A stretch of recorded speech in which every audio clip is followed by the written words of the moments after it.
नमस्कार साथियों, स्वागत है आप सभी का आपकी अपनी पाठशाला पर। मैं हूं अंकित अवस्थी। साथियों, जैसा आप सभी जानते हैं कि हाल ही में जिस तरह से भारत और पाकिस्तान के बीच में गर्मी बढ़ी, उस बीच में तुर्की का सहयोग जो पाकिस्तान के साथ रहा, उस पर भारत सरकार ने सख्ती करना शुरू कर दिया है। आप सभी जानते हैं कि भारत ने तुर्की समेत उन सभी देश जिन देशों ने पाकिस्तान के साथ किसी भी रूप में सहयोग दिखाना चाहा था, उन सब देशों का हमने अपने तरीके से, चाहे जनता के माध्यम से हो, राजनीति के माध्यम से हो, सरकारी प्रयासों के माध्यम से हो, प्रतिकार करना शुरू कर दिया है। इसी क्रोनोलॉजी में आज हम चर्चा कर रहे हैं भारत की एक विमानन कंपनी की, जिसका नाम है इंडिगो एयरलाइंस, जो तुर्की के साथ मिलकर, टर्किश एयरलाइंस के साथ मिलकर के काम करती है। अब थोड़ा सा मैं आपको इसके बारे में बेसिक इंफॉर्मेशन दे देता हूं, फिर हम इस काम को समझेंगे। असल में भारत से अगर आपको यूरोप जाना है, तो भारत की जितनी भी एविएशन कंपनियां हैं, या तो ये सिंगल फ्लाइट उड़ा करके यूरोप तक लेकर जाएं, जिसमें कि ज़्यादा बड़े बोइंग्स की आवश्यकता पड़ती है, ज़्यादा बड़े फ्लाइट्स की आवश्यकता पड़ती है, एयरलाइंस की आवश्यकता पड़ती है।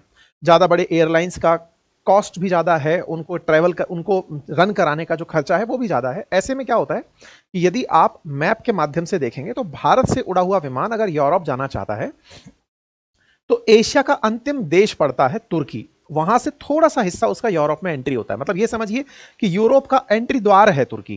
तो भारतीय एयरलाइंस जो ये इंडिगो है, इसने तुर्की के साथ एक टाई अप किया हुआ था। टाई अप ये था कि हम लोग एक सिंगल टिकट पे यूरोप तक के टिकट बुक करेंगे। मतलब इंडिया से किसी को यूरोप अगर जाना है, मान लीजिए कि जर्मनी, फ्रांस, पोलैंड, ये इधर जाना है, पुर्तगाल जाना है, तो ऐसे में होगा ये कि यहां से तुर्की तक लेकर जाएगी भारत की एयरलाइंस, और तुर्की से तुर्की की एयरलाइंस उन्हें यूरोप लेकर चली जाएगी।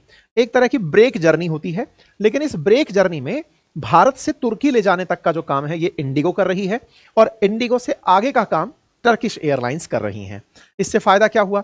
इससे फायदा ये हुआ, अब इसमें मतलब ऐसे तो किसी भी देश के साथ आप ये काम कर सकते हो। अब होता क्या है कि सिंगल टिकट पर बिना पीएनआर नंबर बदले, मतलब इंडिया से अगर आप चल रहे हैं तो इंडिया से आपका टिकट इस तरह से दिखाया जाएगा जैसे सेम एयरलाइंस की कंपनी ही आपको लेकर जा रही है। मतलब इंडिया से अगर आपको किसी विदेश में, यूरोप के किसी देश में जाना है, तो ट्रैवल भले ही आपका ब्रेक जर्नी में हो रहा हो, लेकिन ब्रेक जर्नी का पीएनआर सेम रहता है। आपका नंबर जो है वो टिकट नंबर सेम रहता है, क्योंकि आपने टर्किश एयरलाइंस के साथ टाई अप किया हुआ है। अगर टाई अप नहीं होता तो क्या होता? तो अगर टाई अप नहीं होता तो हमारी फ्लाइट वहां तक जाती, फिर दूसरा टिकट हमें इशू होता, यहीं पर हमको 2 टिकट मिलते, और उन टिकट्स की वजह से फिर आपको वहां जाना होता।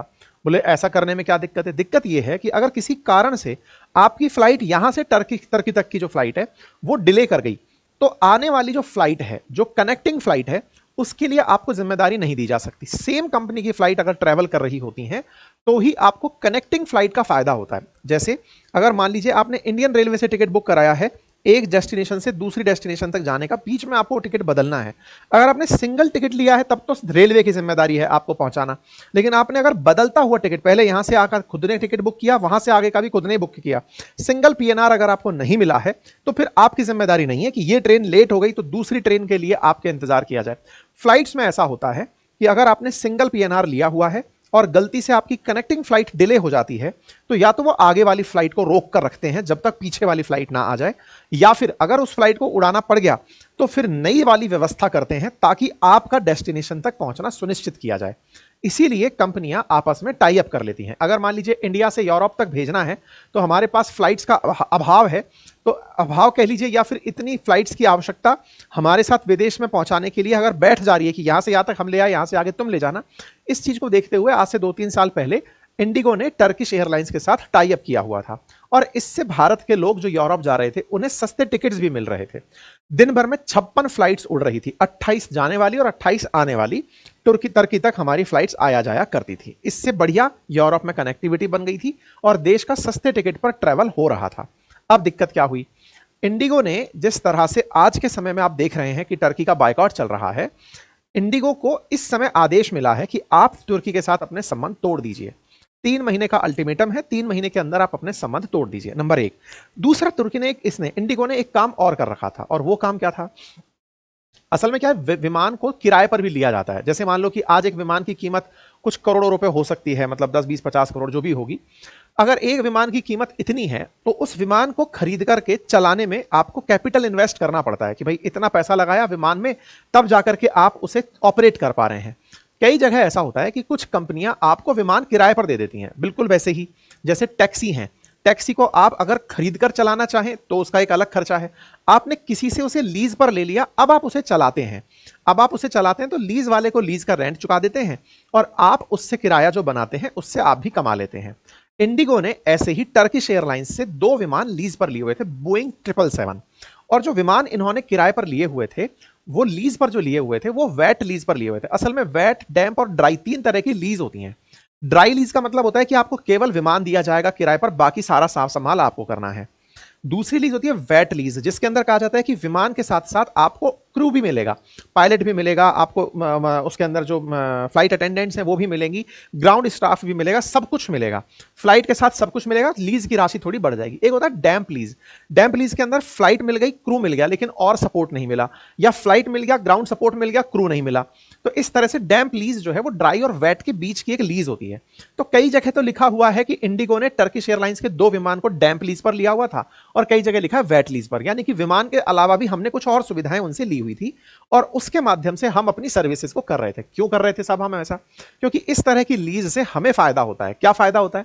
हमें फायदा यह होता है कि हमें कम पैसे के अंदर विमान यूज करने को मिल गया और हम आराम से अपनी सर्विसेज को चला पा रहे हैं। अब इसको भी रोक दिया गया है, ठीक है।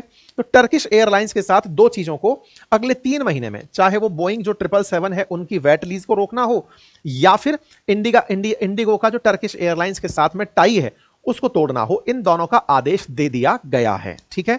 यहां पर आ चुका है, डीजीसीए ने इंडिगो को कहा है कि टर्किश प्लेन्स को अगले 3 महीने तक और उड़ा पाएंगे, ये हम आखिरी बार आपको मौका दे रहे हैं। अच्छा, इससे पहले होता क्या था? होता यह था कि इनको हर 6 महीने का एक्सटेंशन मिलता था। अगर आपने किसी फ्लाइट को लीज पर लिया है तो आपको सरकार से, डीजीसीए से, जो भारत का जो सिविल एविएशन का जो कंट्रोलिंग अथॉरिटी है, उससे आपको परमिशन लेना होता था। वो 6-6 महीने की परमिशन देता था। उनकी 6 महीने की परमिशन अभी 31 मई को खत्म हो रही है, यानी आज खत्म हो रही है। तो इनको अभी 3 महीने का समय और दे दिया है, अगस्त तक का, कि अगस्त तक चला लो, उसके बाद में फिर हम आपको नहीं देंगे। ऐसा क्यों हो रहा है उसके पीछे बताने का कोई बड़ा कारण अब बचता नहीं है।